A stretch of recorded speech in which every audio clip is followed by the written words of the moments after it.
Mwakanthawi kochepa ndikufuna muganizire izi.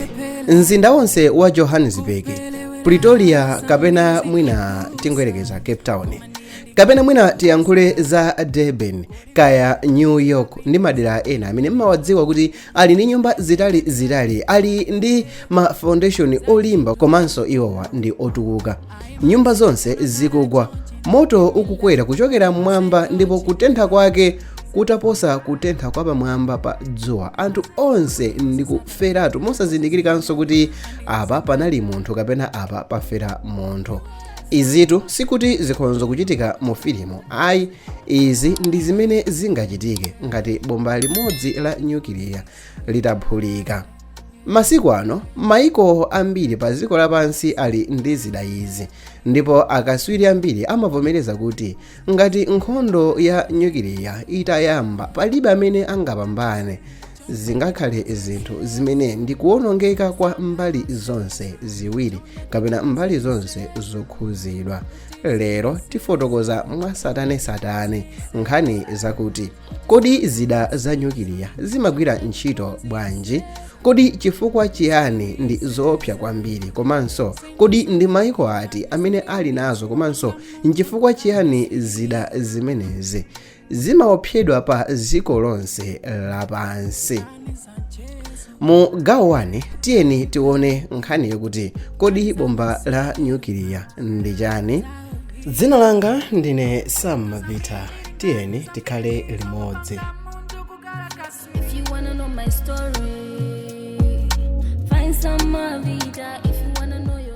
Zida za nyukiliya ndi zida zoopsa kwambiri zimene anthu adapanga pa dziko lonse lapansi. Izi zimapangidwa pogwiritsa ntchito mphamvu imene imapezeka mkati mwa atomu. Atomu ndi kachidutswa kakang'ono kwambiri cha zinthu zonse zimene zili pa dziko lapansi. Ngakhale chili chaching'ono kwambiri, mkati mwake muli mphamvu yayikulu kwambiri. Ngati mphamvu imeneyi itatulutsidwa mwazizizi, imatha kupanga kuphulika koopsa kwambiri kuposa bomba lina lililonse limene anthu adapanga. Mwachitsanzo, bomba limodzi la nyukiliya lingathe kuwononga mzinda onse m'masekanzi ochepa kwambiri, kupanga moto waukulu kwambiri pa dziko lonse lapansi, komanso kutulutsa radiation yoopsa kwambiri kwa anthu.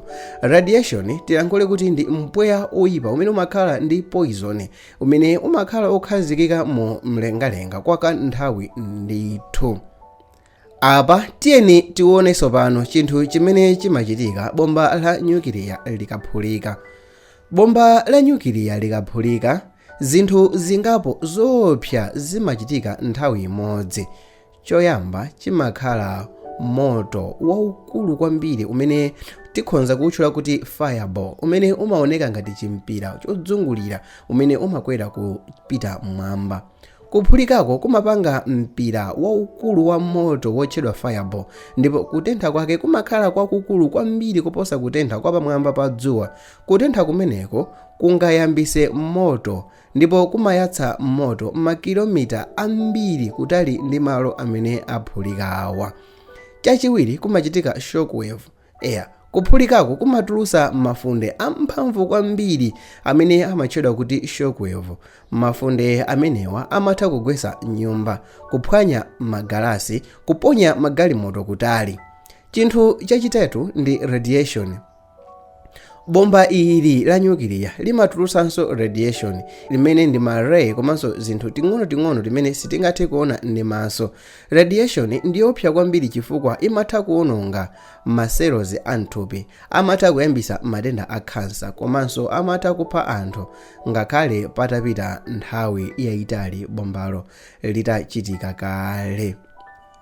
Apa tiyeni tione kuti kodi ndi zinthu ziti zimene zingachitike ngati bomba la nyukiliya lingagwiritsidwe ntchito. ngati mabomba ambiri a nyukiliya angagwiritsidwe ntchito pa nkhondo, chiwonongeko chake chingakhuze dziko lonse lapansi. Moto ochokera m'mizinda imene yawonongedwa ungatulutse utsi komanso fumbi lalikulu kwambiri limene lingakwere mpakana mlengalenga. Utsi umenewo ungathe kusekereza kuwala kwa dzuwa kufika pa dziko lapansi.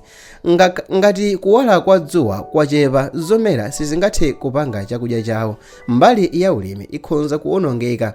Chakudya pa dziko lonse lapansi chingachepe kwambiri, ndipo nthawi yomweyo kutentha kwa dziko lapansi kungatsike kwambiri, kuphatikizana kwa mdima, kuzizira ndi kusowa kwa chakudya kumatchedwa kuti nuclear winter. Akatswiri ena ananena kuti izi zingayambitse njala yayikulu kwambiri pa dziko lonse lapansi. Apa tiyeni tione tsopano mayiko amene ali ndi zida za nyukiliya. Dziko loyamba kupanga zida za nyukiliya linali United States of America. America itangopanga bombali pasanakhalitse nthawi yayitali. Dziko limene tsopano panopa ndi Russia, imene pachiyambi inkatchedwa kuti Soviet Union, nawonso anapanga. Ndipo panopa matsiku ano maiko 9 amene ndi odziwika ndi amene ali ndi zida za nyukiliya. Maikowa ndi monga United States, Russia, China, France, United Kingdom, India, Pakistan. Israeli simavomereza kapena kukana, ndipo North Korea ili nawonso pa mndandanda. South Africa inalinso imodzi mwa maiko amene anali ndi zida za nyukiliya, koma iwowa anaphwasula zida zonse za nyukiliya ndi kuwononga malo amene ankapangira zidazi pa zifukwa zina zimene tizazifotokoza mu video ina ngati pangazafunikire kutero. Tiyeni tione mmene bomba la nyukiliya lidakhalira pa dziko pano. United States ndi dziko lokhalo limene linagwiritsa ntchito bomba la nyukiliya pa anthu. Izi zinachitika mu nkhondo yachiwiri ya dziko lonse mu 1945 pamene mabomba awiri anaponya ku Japan. Izi zinachitika mu nkhondo yachiwiri ya dziko lonse lapansi mu chaka cha 1945 pamene mabomba awiri anaponyedwa ku Japan ndi America. Mizinda iwiri imene inawonongedwa ndi iyi: Hiroshima pa 6 August mu chaka cha 1945 komanso Nagasaki pa 9 August mu 1945.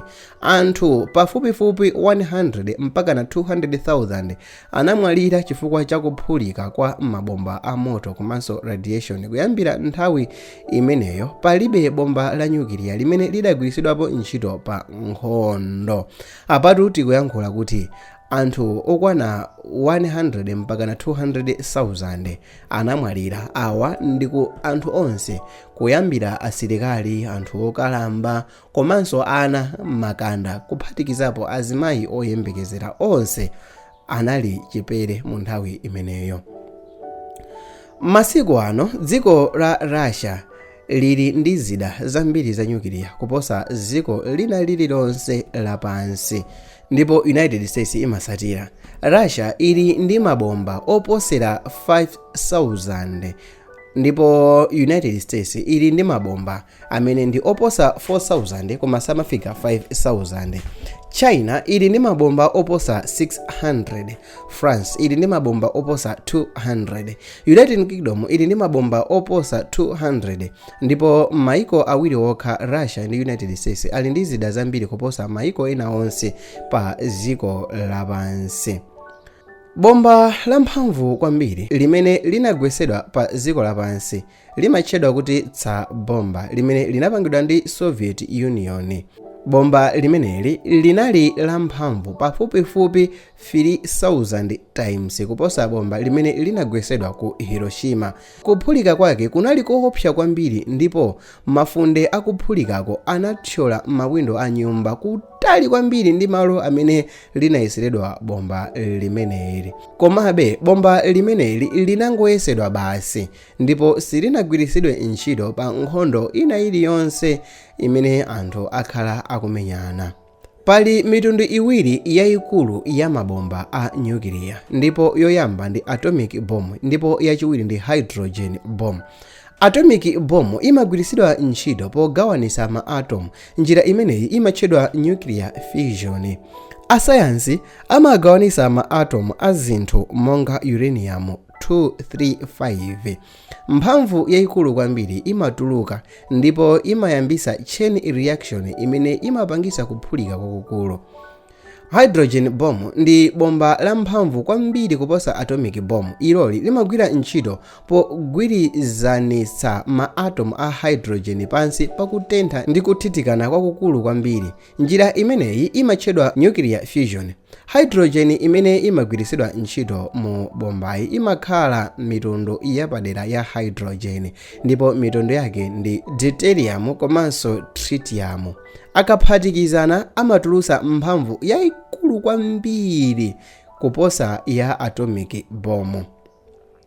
Ngakhale kuti zida za nyukiliya ndi zoopsa kwambiri, izi zimathandizanso kulesa nkhondo zazikuluzikulu pakati pa maiko amphamvu, chifukwa maiko amadziwa kuti nkhondo ya nyukiliya ingawononge dziko lonse. Nthawi zambiri imapewa kumenya mwachindonji. Ichi ndi chifukwa chake maiko ena akufuna kukhala ndi zida za nyukiliya chifukwa amakhulupirira kuti ziziwapasa chitetezo choyenjezera. Mwachitsanzo ndikhoza kuwuzani kuti pamene Russia inkamenyana ndi Ukraine, ngati mmene mukudziwira kuti nkhondo ikuchitika, Elon Musk wakhala akuwapasa anthu wa intaneti yaulere makamaka asilikali a Ukraine. Ndipo nthawi ina yake asilikali a Ukraine ankakonza zophulitsa masitima awiri amene ndi aku Russia pothandizidwa ndi intaneti imeneyi. Kenaka kunapezekano kuti a dziko la Russia anayankhula molimba mtima komanso momveka bwino kuti ngati Russia ingaphulitsidwe masitima amenewa kapena kuti ngati Ukraine ingaphulitse masitima amenewa, iwowa agwiritsa ntchito njira zonse kuti aphulitse mzinda wa Kyiv, aphulitse malo amenewa aku Ukraine ndi bomba la nyukiliya. Ndipo America itamva izi inanjenjemera. Elon Musk anaudzidwa kuti pompo alese intaneti kuchitidwa feed kumeneko ku Ukraine. Asilikali aku Ukraine anakhala opanda network, zimene zinapangisa kuti akambirane agwirizanenso, ndipo asilikaliwa anapanga chisankho kuti saphulisanso masitima a Russia ngati mmene anakonzera. Apa ndikukhulupirira kuti mwamvetsa chifukwa chimene dziko lililonse limaopa mabomba amenewa. Komabe zoona zake nzakuti zida za nyukiliya zimakhala chiopsezo chachikulu kwambiri kwa anthu onse pa dziko lapansi. Cholakwika chimodzi pachokha kapena kusamvana pakati pa maiko amphamvu kungayambise chiwonongeko chimene chingaphe mamiliyoni a anthu kapena kusintha pamoyo wa dziko lonse lapansi. Chifukwa chake akatswiri ambiri pa dziko lonse akulimbikitsa kuti maiko achepese kapena athetse zida za nyukiliya kuti dziko lapansi likhale lotetezeka kwambiri mibado imene ikubwerayi.